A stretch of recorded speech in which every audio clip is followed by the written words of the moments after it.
So we're going to start by volumising Joshua's chin, and we're going to bring it anteriorly, not inferiorly, we're going to bring it anteriorly. This will allow us to give more structure to the jawline and better shape and better support as well. We've marked up for the jawline where we want to go. We're going to do some definition along the anterior jawline and inferiorly as well for some definition support. So it's important that we go underneath the mentalis muscle now to volumise the chin. So literally where we want to be, you can feel the tip of the cannula and then just slowly start volumising. And we're using the blunt cannula, 27 gauge, just again going underneath the mentalis muscle. Okay, already we can see more prominency in the chin there, definitely.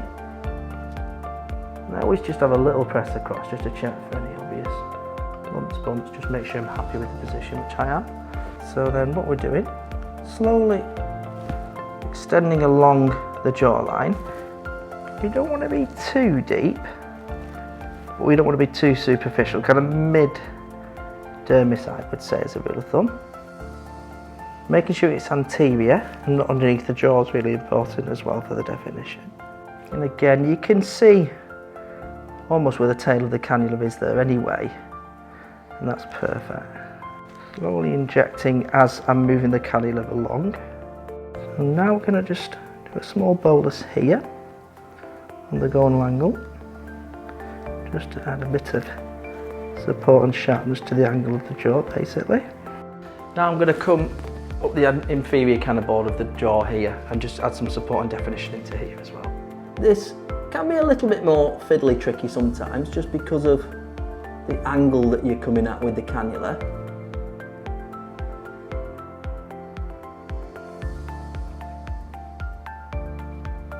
So again, this can be, like I said before, can be a little just trickier just because of the angle really, not because of the difficulty of what you're doing, because you're trying to kind of get that cannula to give that nice definition superficially, but you're fighting against the angle of the jaw, so you've got to kind of just almost anteriorly bend the cannula slightly.